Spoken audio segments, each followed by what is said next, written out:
Welcome back to the AmandaFest podcast, where our mission is simple: to inspire and empower our listeners to take aligned action towards their dream life, whatever that might look like for you. I am so grateful to be bringing on an old friend of mine, Brittany.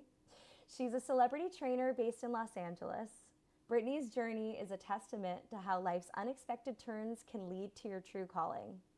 She went to school for broadcast journalism and thought that she was destined for a career in entertainment or sports. However, after a year in the industry, she realized that it wasn't for her and pivoted to personal training, a passion that's allowed her to help others feel their best.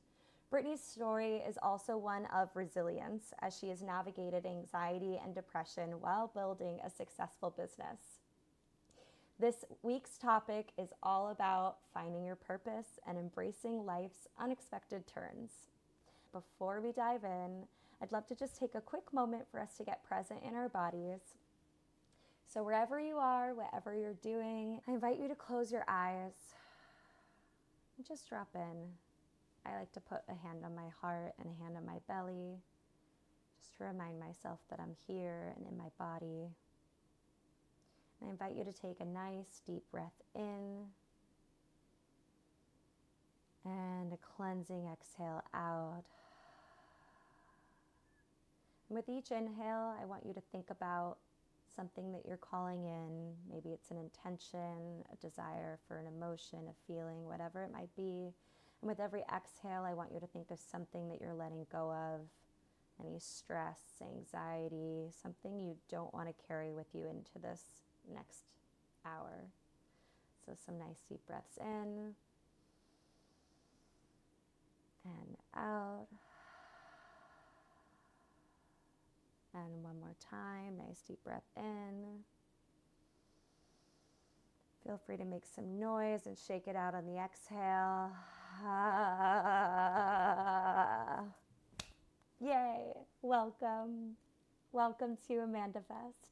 Brittany, so grateful to have you. Welcome, welcome. Hello. I am so happy to be here. That breath felt so good because honestly, I have not been doing my breathing and meditating lately. And I know that when I do, I feel so much better. So thank you for that. I am so excited to be here and connect today. I totally resonate with that. I go like this with my Me too. practices. We know the things that are going to make us feel better, and sometimes when we need them the most, we resist Yep. them the Yep. most. I know it. You and I met at the beginning of that Yeah. story when you were still working in entertainment. It's been so cool witnessing your journey. We haven't seen each other in For 6 years, years. seven. Yeah, it's been A long time. time is so wild. Yeah, yeah. Oh my God, yeah, it's just crazy. It's been a long journey. Growing up, I always knew I wanted to do something in entertainment. I didn't know exactly what that was, but I always loved entertaining people and talking to people and always like pretending I was a newscaster. So I knew that I wanted to do something where I'm speaking to a camera. So when I went to college, at the time, I had found out that my dad was sick with cancer. And so it was really important to me to find a college that was nearby where I grew up, which was in Napa. So I ended up going to San Francisco State, which had an amazing program for broadcast journalism. And I commuted there and graduated with my degree in broadcast journalism. And sadly, my dad did pass away literally, I don't know, my last week or so of school. And so that changed a little bit of my, obviously, it changed my life in so many ways. But it just, after he passed away, I stayed in Napa for a few years because I didn't want to leave my mom. I also had no idea what I wanted to do with my degree because we all go to school, we get these degrees, and we're like, okay, now what? And Yes. especially with my degree, I knew that if I wanted to start as a newscaster or a correspondent or doing sports, that likely I would have to move to a small town in the middle of America and make $30,000 a year. And I just was not down for that. So I had a friend in LA. I always wanted to live in LA. I always would come here when I was younger, and I had a friend who was working at the talent agency where you and I met. And she's, hey, I am moving to assistant and there's a position at front desk opening up if you want to be a receptionist. I'm like, great, this is my foot in the door. I'll meet people and this is it. So I moved to LA. It's my first time ever living alone. I think I'm 24-ish at the time. We were so I young. was a child. It's so crazy because I felt like I was so old, but at the same time, I had never lived on my own. I had never paid my own bills, like completely. It was just so different. And I also had never had a desk job. So once I got to LA and I had this desk job where I was sitting for 12 hours a day, answering phones, people are yelling at me, they want to talk to celebrities. It was a lot. It was definitely a shocking experience at first. I was not exercising for the first time in my entire life because I would wake up and I would go to work. I would come home. I was exhausted. All I wanted to do was eat and then sleep, and then I wake up and do it all over again. And so, Yeah. Yeah. looking back at that, I'm like, I don't know how people work desk jobs still because I would literally die if I had to do that still. Truly. I remember one time when I was driving to the Uh-huh. office. I was coming from West Hollywood. It was beautiful. We are driving through Beverly Hills, and there's Yeah. like and I just remember driving there, and I don't know. I was like, how do people do this every day for their For the whole rest of life their until life. they die? I felt the same way. I'm like, I was like, it's so nice outside, and I'm going to sit in a inside prison all get yelled day at. till it's dark. Yeah. Yeah.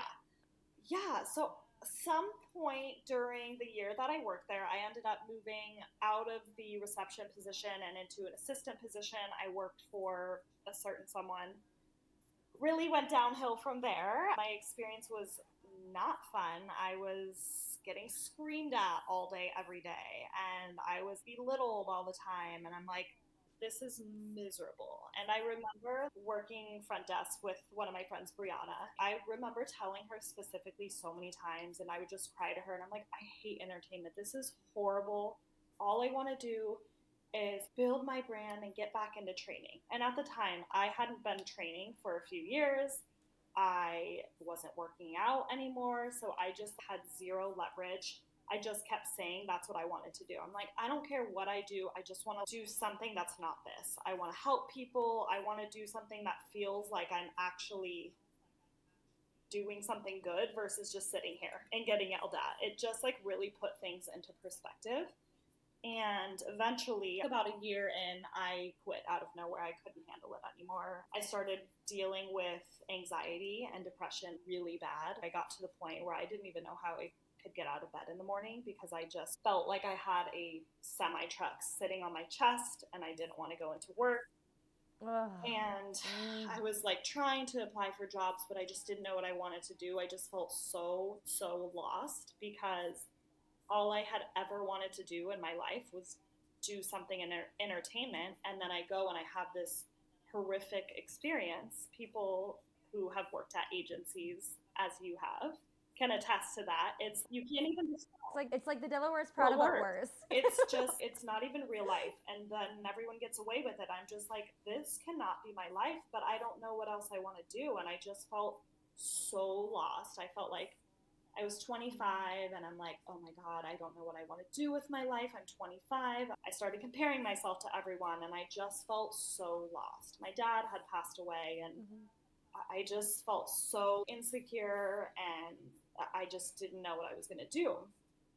And so I just kept that dream of wanting to work in fitness there in my head. And I think I actually moved home for a little bit, like maybe 2 or 3 months, because I had gotten to the point where I was so bad mentally that my mom was like, Brittany, you need to come home. Come home for a little bit.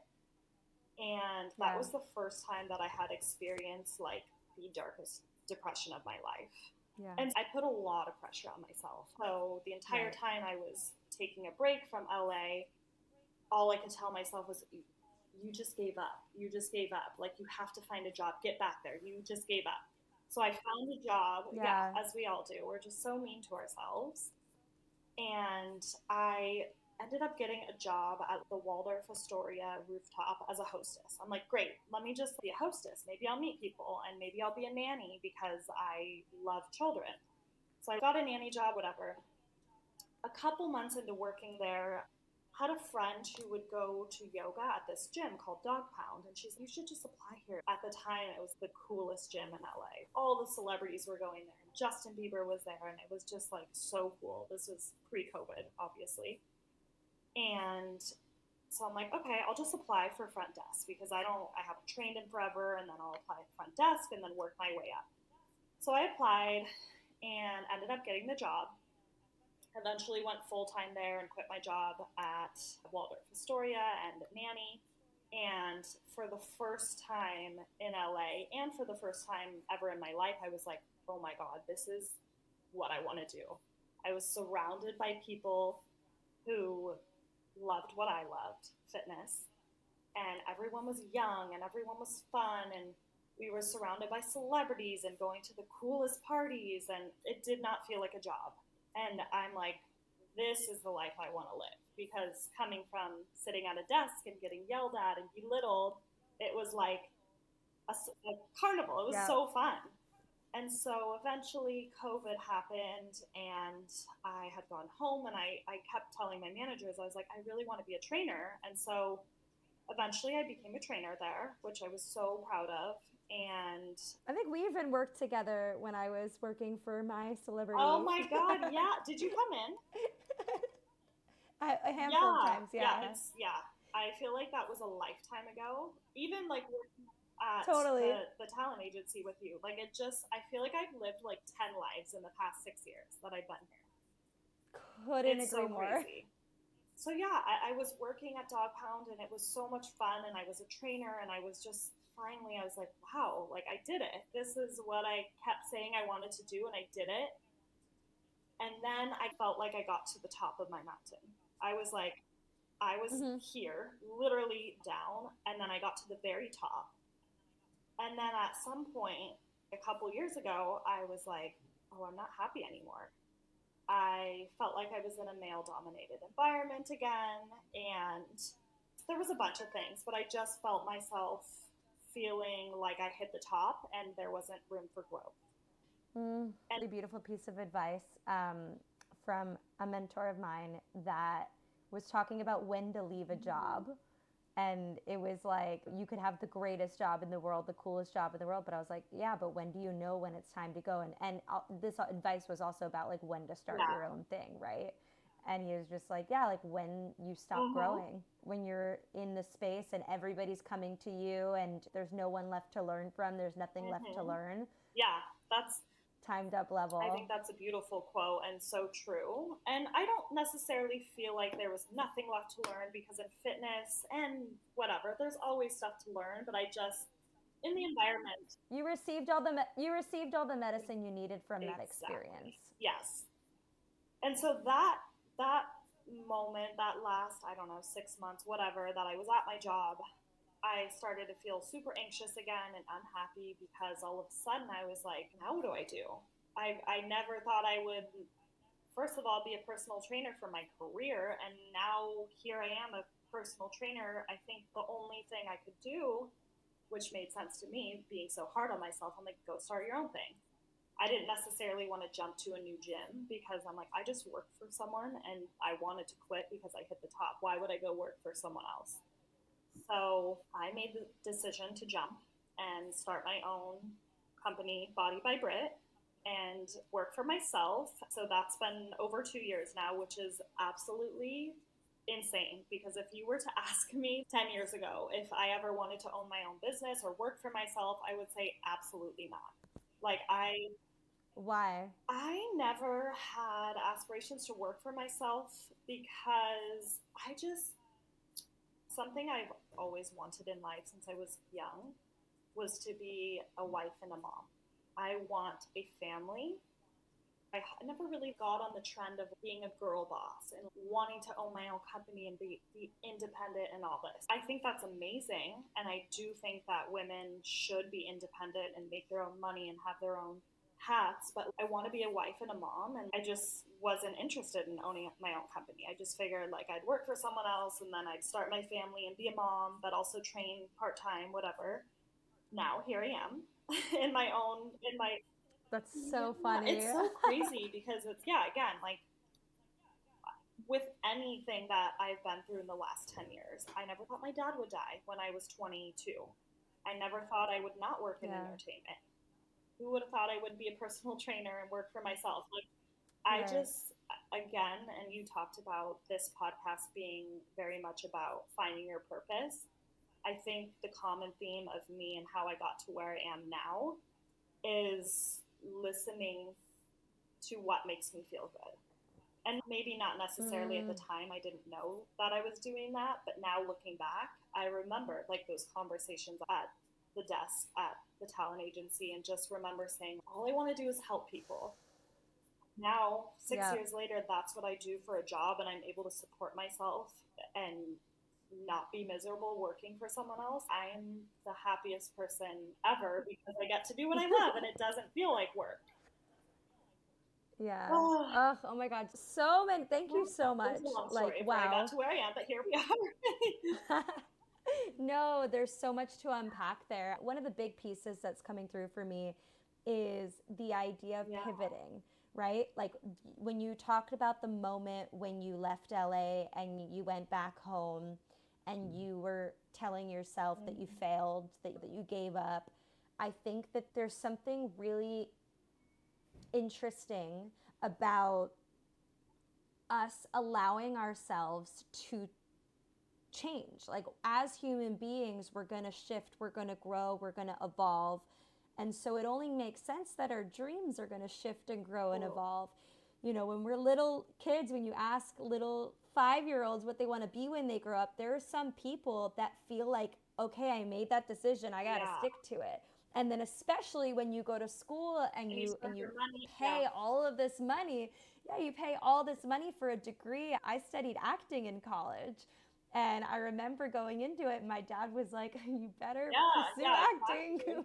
We're we're Yeah. investing a lot in you pursuing this. You better do Yeah. it." And so there's external pressure, there's internal pressure of I told everyone I was Yeah. going to do this. If I don't do it, what's everyone going to think? What she went to LA and she didn't make, like, you know, Yeah. there's all of these stories and external, internal, all of these things. And at the end of the day, nobody cares. I know. And you, Nobody cares as much as we think they care. We are the stars of our own stories. Maybe someone's got a passing judgment, but anybody that's spending their time judging other people, I'm so sorry, but that's just because they're not ready to look internally and that's their own shit. absolutely. Like, it doesn't matter. Absolutely. Like, Yeah, and you mentioned internal pressure and external pressure. And to be honest, my entire pressure has always just been internal. I've struggled with a mm-hmm. lot of internal pressure growing up.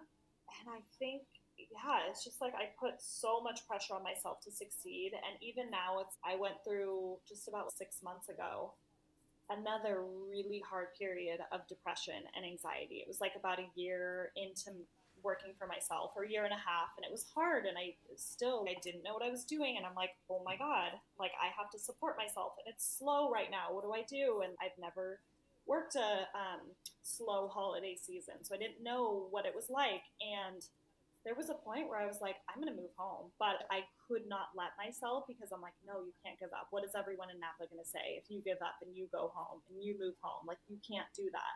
But I was so miserable.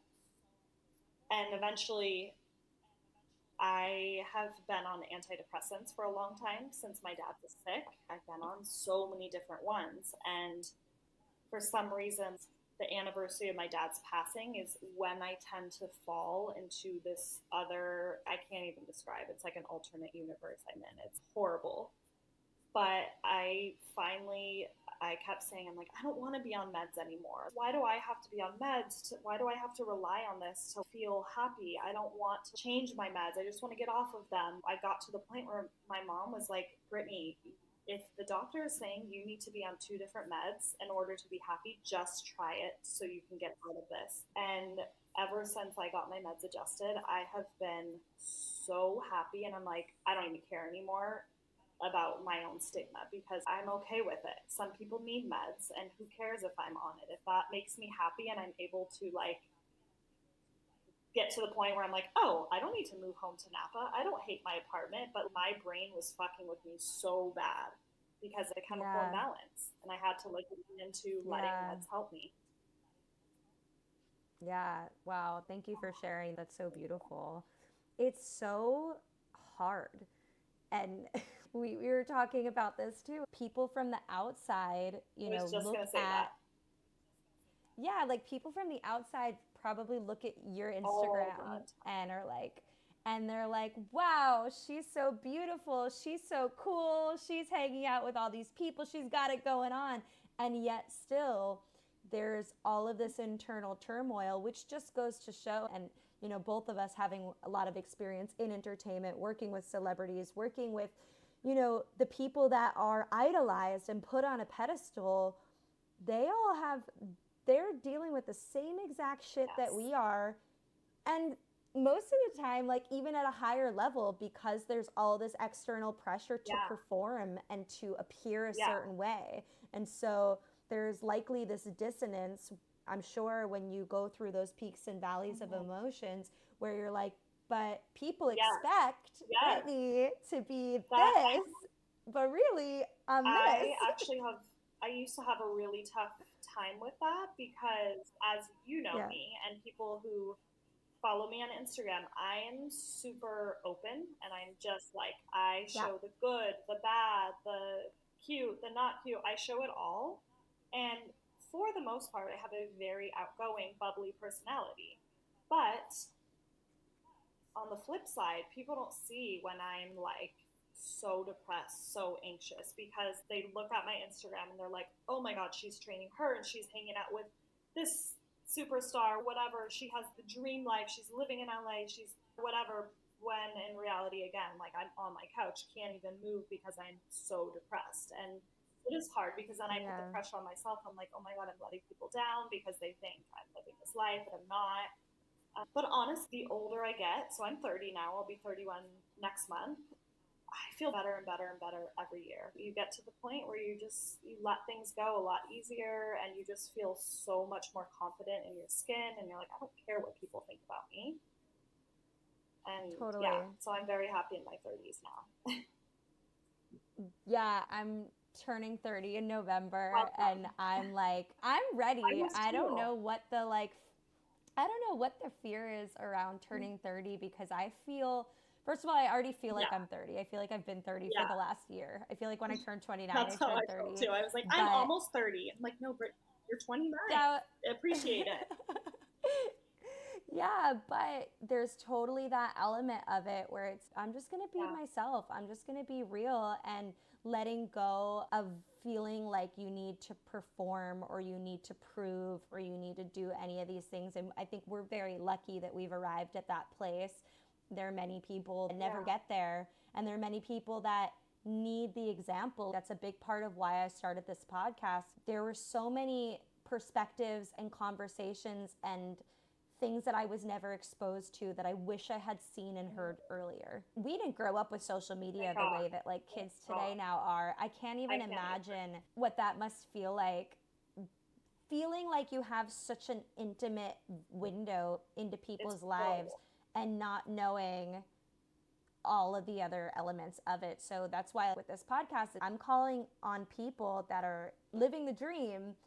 Yeah, I want to talk about your successes. I want to talk about the things that you've built. And that's incredible that you had this dream. You were living this life that wasn't in alignment. You took action. You Yeah. made this. You should be proud. That's amazing.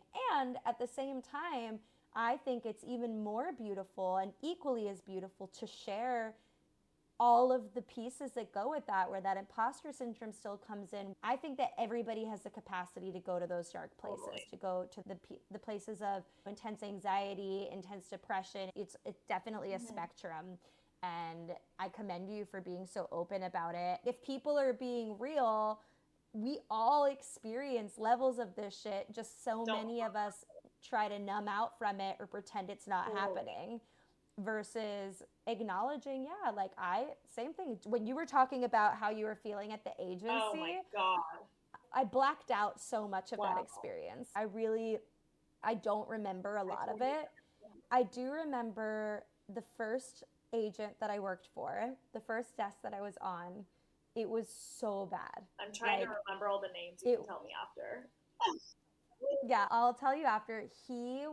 People warned me before I Yeah. went on his desk. They were like, this guy's a nightmare. And I was like, I'm tough. I Like, can I handle can this. Like, handle how it. mean Like, could someone be? yeah, I was like, you guys are all weak. Like, I had something to Was this fucking in prove at was it something 20, in music? 21. No, talent. But I was like, Got motion it. picture. Yes. I literally remember that feeling Oh that my you're talking about, like God. on your chest. I had never felt anxiety like that in my Yes. whole life. I remember like I couldn't Same. sleep at night because I was having Same. stress dreams about Yep. emails. And when I would go to the office, and also at the time when I was there as well, all of the assistants in the area around me were so mean to me, like Ugh, mean girls, horribly it's mean to just me. So like so my boss would be screaming at me. Yeah, my boss would be screaming at me about something, and then the assistant next to me, you'd look for, like, okay, and they're being mean to you like back. and they looked at me and they're like, hey, you don't know Oh my that. God. Yeah. And I was like, It was horrible. like It was like, I was not a crier. I was not an emotional person. I would literally go to the bathroom and like same. cry. So it got to the point for me where it was so bad.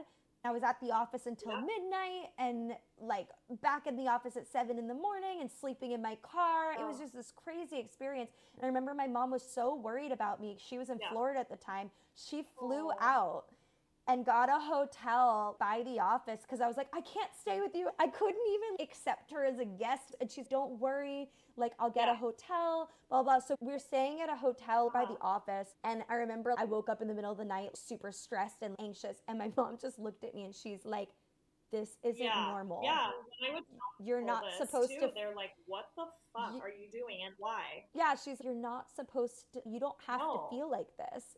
But in my head too, to your point, I'm so hard on myself and I hold myself to such a high standard that in my mind, I was like, I was only a couple months in, and the unspoken rule is that you're meant to do a year Yep. on a desk in order, it's like the prerequisite for any other job in entertainment. And I was in the same boat where I was like, I'm entertainment or bust. This is what I'm doing. Yeah. I made it. I got the most coveted job humanly possible out of school in this industry. I'm not quitting, like not giving up. I totally get it. Yeah. And then you had to stick it out. And now look at us.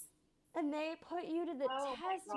man. Like it was, I ended up switching desks. I ended up going to HR that day. I got down there and I broke down. Oh, if I told and you I how many was times like, I went to HR and broke down, but they protected him. My boss, it was. Oh no. yeah, that's why he's still there. It's so different, by the way, now. I'm sure.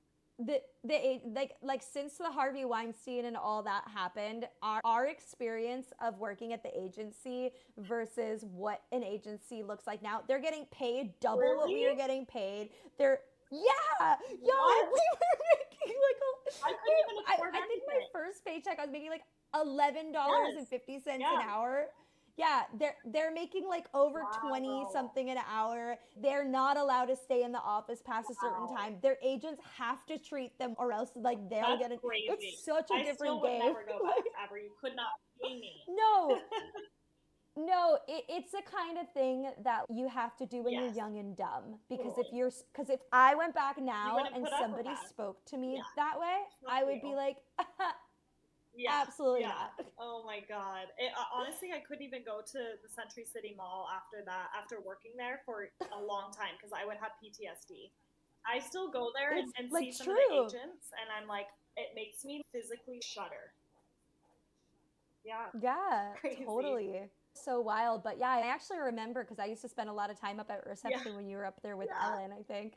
But hearing you just talk about that, Yeah. the dreaming, right? The dreaming of what to do, tying this all back to passion and purpose. Long story short, with my journey, after the agency, I ended up like running a production company. Last May, I decided I needed a pivot.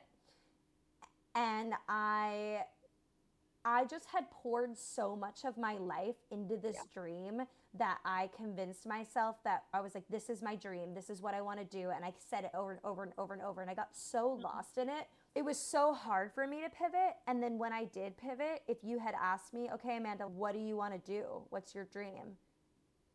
I literally was like, I don't know. I couldn't tell you. And so I think for people listening that are like, okay, cool, you did all these things, like you knew what you were passionate about. First it was entertainment, then it was fitness. It seems so straightforward. But I would love to hear your thoughts of like lost. Honing in on, like getting lost and honing in on what that is and what that feeling is of allowing yourself to pivot. And when you say it, it sounds so straightforward. Like my journey was like, oh, I hate this, so I'm going to do this. But when I was in it, it did not feel like that. Honestly, I made that decision to go back into fitness because it was the only thing that I could think of that wasn't going to be a desk job and allowed me to be more free and casual and talking to people. I just knew I could not work somewhere corporate. When I thought of anything, the only thing I would do would be fitness because that's all I'd worked in. I'd worked in hospitality, hotels and restaurants because growing up in Napa, we just have so many amazing restaurants and hotels, but I just knew I'm not passionate about that. That's not changing lives. Yeah, you're helping people, but it's not really. And so I think just really the passion of knowing, okay, I like to talk to people. I like to ask a lot of questions.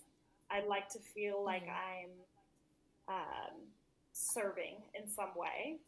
And I like the flexibility of it. I'm usually a morning person. I'm not a night person. So just, I think when you, especially if you're young or not even young, say you're in your 30s and you want to pivot, it's not about, okay, what job could I do? Sit down and maybe write that list that I just did. Okay, I like to serve people. I like kids. Write down qualities that you like. And then you don't have to make the decision right away, but you want to figure out what you like and then go from there. I used to ask people all the time, do you have a job you love? What is it? Question people. I love to ask questions. I love to hear people's stories. And I had no problem asking people their stories because that's how you find your passion in life. Couldn't agree more. Curious to hear a little bit more about your practices. What are the things that you do? You said that you're the happiest you've ever been in your life. I'm sure that ebbs and flows and moves around, but what are some of the things that you do consistently? And also, if you want to tie it into, I know exercise is like a big piece of, endorphins and helping you to feel good. How has that played a role outside of work, just in your own personal life in moving towards your dreams? Yeah, so when I worked at Dog Pound, I was a lot more strict, I would say, with my routine and what my days looked like because I had more of a strict schedule. So for example, I knew, okay, I start at 6 a.m., I'm off at 2 or 1 or whatever. So I knew I would get up at 5. I always have coffee in the morning. I'm not the type who can just jump out of bed and go. I need to wake up at least an hour before I have to be somewhere, only because I don't like the feeling of being rushed and frazzled, because then I know that my entire day is going to feel rushed and frazzled. So you need dilly-dally time. No, I absolutely do. And the funny thing is I'm still late sometimes. To my first thing, I'm like, I give myself 45 minutes and I'm still sit in bed. But so when I was working there, I would have my coffee, I would get back in bed, I would journal, and I would turn my meditation lights on and do a meditation. And that really just set up my day, and I really liked it. But now, since working for myself, first year and a half was really hard and still is sometimes because I don't have a set schedule. So my schedule's all over the place all the time. I was just telling a friend this the other day, but the summer has been... I really like being busy. I don't like to have downtime because that's when I get into my head too much. So, for example, the winters have been hard for me, and that's when I notice I'm depressed because I get more unmotivated, and that's normal for people seasonally depressed, like the gray, you don't want to do anything. But right now in the summer, I'm so busy. I no matter what, I don't work out every day, but I would say 4 to 5 times a week at least. But I like to do something active. And that doesn't mean pushing myself through the hardest workout ever. I'll go for a walk, I'll go to running on a hike, like just move my body in Yeah. some way. That's super important to me because my job is to teach people to feel like their best selves. And if I'm not doing that for myself, then I feel like a fraud. So that's super important to me.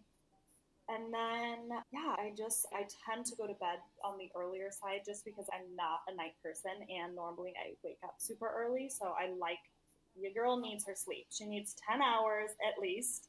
But yeah, I don't have a specific routine. It changes a little bit all the time, but no matter what, wake up, coffee, chill in bed, put my face on, I do my moisturizer, my sunscreen, and then the rest of the day is up for grabs. I love it. I love it. Yeah, I'm pretty similar too. I have a tool belt of all these different practices that ground me, that Yeah. make me feel good, that I know. And when I start to feel my Yeah. emotions dip, I'm like, I put on my fucking Yeah. workout pants, get some sneakers, and I'm like, I need to be Exactly. outside. I need to go outside and I need to be in nature and I need to be moving my Totally. body no matter what. And that always, because if you're feeling shitty and you're in bed and the blinds are Mm-hmm. drawn and you don't want to get up, that's when it Yeah. creeps in, because And that's then happened to me it many just days. perpetuates. Many days. I do Oh, that. But totally. I try not to because I know. But we know the things. I know the practices that keep me Totally. grounded, and yet Yeah. still, when I It's need hard to them the do it. most, oftentimes I resist them. Absolutely. One of my best friend Erin, she knows I need a lot of time during the day to just rot. Like I lay in bed a lot. I know it's crazy, but it looks like so busy all the time. But I am laying a lot because that is what grounds me because I have a job where I have to be on at all times. Yeah. I'm there motivating people. I have to push people. I have to be my best self in every part of my job. And so Yeah. to recenter, I like to come home and lay in my bed and be with my cat Mercy and watch Love Island. And I need a lot of alone time just as much as I need to be busy. Totally, totally. But yeah, I'd love to hear a little bit about if you have any advice for people that are, whether it's desiring to start their own business or step into that next chapter. What's something that you wish that you knew earlier on in your journey? Ooh, that's a great question. There's not necessarily anything that I wish I knew earlier in my journey of working for myself, but I would just say to remember that it's not going to be easy, especially that first year. You're going to see how the business is. For example, with personal training, we're slower during the summer because everyone's traveling. And then around the holidays, again, everyone's traveling. They're not really paying money for personal training. So it's just be aware that the first year will just be a learning opportunity. And you're going to see the ebbs and flows, and it's going to be really fucking hard. And like the business side of owning your own business, I knew nothing. Like taxes and Yeah. LLC and S corp and all of this stuff was so confusing for me. I cried over it so many times. It would keep me up at night, so anxious. But ask for help. Ask people around you. Don't be afraid to ask questions. Everyone goes through it, and just know it does get better. Super cheesy, but it Nobody does. actually know. Nobody actually knows what they're Nobody does. doing. I know. I get imposter syndrome so much. And I'm like, oh my God, all these trainers are so much better than me. And I don't know what I'm doing, blah, blah, blah. And I'm like, no, now I know. I'm like, no one knows what they're doing. I'm a great trainer. I have all these clients of mine who love me. Like, clearly, I'm a good trainer. And so now I just appreciate that. But there are moments, of course, where I feel like I'm an imposter. I know, it's like the people that are the most successful are the ones that have no idea what they're Mm-hmm. doing and just do it Mm-hmm. anyway. And they pretend like they know what they're doing, but No, they're it's so like, true. I had no idea what I was doing, and now I'm like, oh, okay, I'll just pretend until I make it. And here I am, owning my own business. Even saying uh, I own my own business sounds like a fraud. When I say that, I'm like, I don't really own anything. I just like train people, but I guess I work for myself. I don't know. It just sounds weird to say it for me. it's so funny. I totally hear what you're saying, and I'm sure so many people resonate with that too. It's, yeah, even with starting this podcast too, I'm like, I have no fucking idea what I'm doing, and I'm just doing it and figuring it out as I go. And I was so resistant to start it, and now that I'm doing it, even like before we got on, we had so many issues, we couldn't figure it out, and I was like, it's fine, we're gonna figure it out, it's gonna be great. And now you'll know what to do for if next I didn't time. share that, right. And also, if I didn't share that, nobody would have known. Exactly. It's so true. And that's a piece that I think is really beautiful, of being able to share all pieces of you. And I wonder as well, as a trainer and just in your life in general, something that I've learned as I've grown up and now I'm stepping into my 30s is more and more, yes, how to ask for help. I think that's a big piece of it, that we don't have to do everything on our own. And then the other piece of it is finding friends and finding community that you can be all versions of yourself with. People, when you're not at your happiest, when you're not feeling great, you have those friends that will come over and sit on the couch with you and do nothing. Yep.